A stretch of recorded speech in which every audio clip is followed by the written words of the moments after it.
Hello everyone, welcome back to the EGA Invitational. My name is Ramses and joining me is the winner of today, Ixis. Congratulations with your win, my man. Thanks a lot, Ramses. Thanks for having me.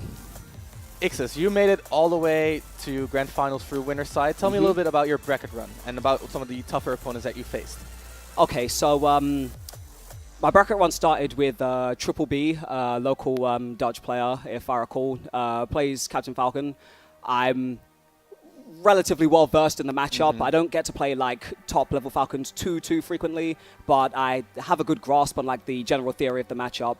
But I was, you know, the superior player, so it was a fine, swift 2-0. Okay. And my next round, I was projected actually to fight Shuck, another Dutch Greninja player, but he lost to Quan, the Game & Watch. So you played a Game & Watch. So yeah, I played a Game & Watch, and well, as everyone knows, Game & Watch Sonic isn't exactly... That's not, yeah. So afterwards you played S1, right? It's not the toughest matchup. No, after that I played Oge because he upset Longo right before that, so I had to play Oge. That was another Falcon matchup, so I was quite warm in the matchup. Managed to get the 3-0 on him, and then after that I had to play S1, yes. And how did that go? Because I was on stream, and I do believe you guys played just last week at Schism. Yeah, we played last week at Schism at Winners Finals, and I managed to take that 3-1. Also, fun fact, S1 is housing me for this weekend. Oh, right. So literally right before, the day before, we just like played the matchup over and over again. He was playing his Cloud against me as well. A bit of back and forth. Majority of the wins went to me though, particularly in the Ness Sonic matchup. It's a pretty tough matchup for Ness. But we did see him play Ness the entire set today. So yeah, he played Ness the entire set today, and also the entire set of Schism last week as well. He's more comfortable doing Ness Sonic. It's not an impossible matchup, but it's definitely an uphill battle for him. But he is generally very good at fighting Sonics, but because the two of us have, you know, played since near the beginning of the game, we kind of know each other by this point, and because I have the character that with more advantage in the matchup, it tends to go in my favor, and the same thing happened again this time. That was a 3-1? 3-1, yeah, 3-1. So once again, getting a 1 win, but not quite enough to round out the set. And afterwards, that's when it really got a lot rougher, right? Well, after that, I kind of had a quote-unquote free win because I had to play against Scarfelt.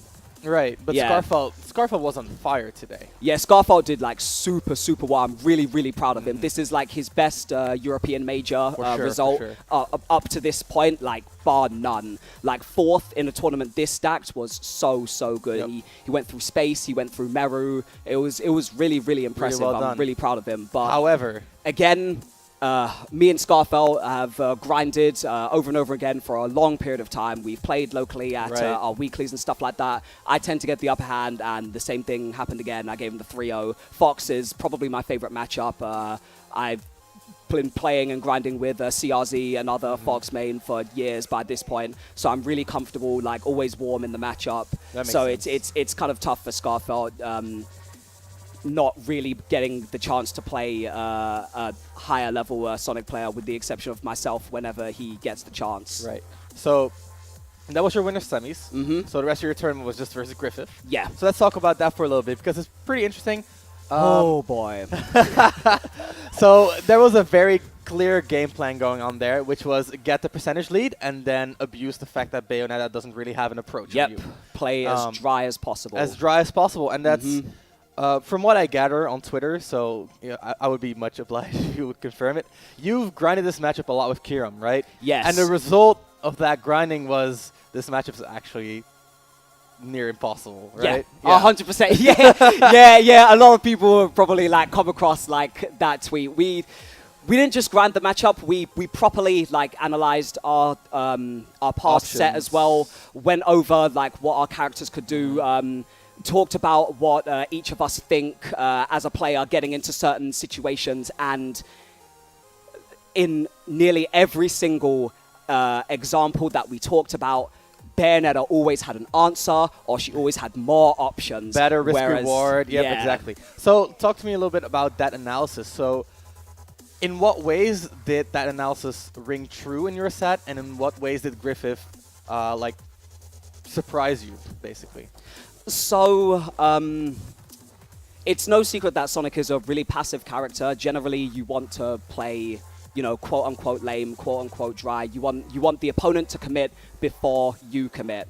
And really, the result of basically playing with Kibzu over and over again and going over the matchup as much as possible, looking over like different Sonics playing the set as well, it just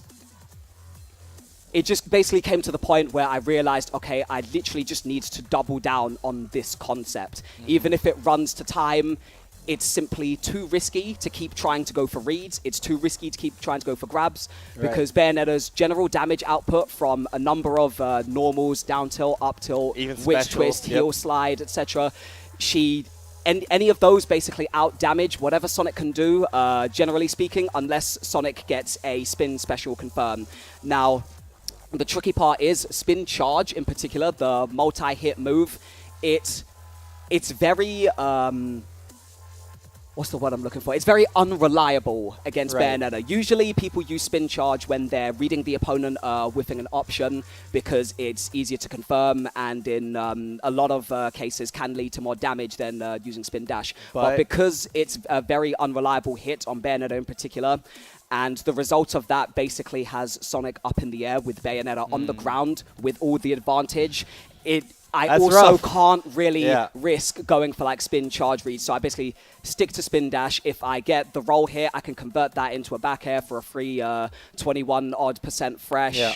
And what I saw you do frequently was once you did get that hit, you tried to go for like the lowest risk follow-up possible. Yes. If that did not work out, back to neutral we go. Get right back to neutral because you really can't afford to keep trying to press an advantage that you think you have against Bayonetta. The risk reward is just not in your favor. All right, it 100% isn't. You guys have played a lot in the last couple of weeks, just the last couple of tournaments. We saw you play at Syndicate. Then at that Blast Zone, you had the explosive comeback with the up air. And then right here, you solidified your victory over Bayonetta. Let's tie that into the next subject, because with this, you won a trip to Midwest Mayhem, which is great. I think everyone is happy for you because we really appreciate you representing Europe. You're one of our best players. You did have those wins versus ESEM, for example, and of course, some other great performances under your belt. We all know that the United States has a lot more Bayonettas than we have over here. A lot more Clouds as well, for example. Those are both seen as pretty bad matchups for Sonic. Are you going to start preparing specifically for Midwest Mayhem by grinding those matchups, or what's your plan for your training for America? Well, generally speaking, I've been playing a lot over the past month or so. We've recently, back home in London, we've recently started a new series of events, which is not a tournament, but basically a day where everyone can come to a venue, pay a small venue fee, and just play sessions with anyone they want all day. So I've been playing a lot, generally speaking. I'm also going to Roll Dynasty in Spain next weekend as well. So I'll be able to play there and get a lot of practice there. But I'm just going to keep up with my general training, and I definitely will be hitting up the child Kibzu because he plays. He plays three key he plays three key characters that as Sonic you really do need to get down if you want to continue going forward and remaining competitive, and that's Sheik, Cloud, and Bayonetta.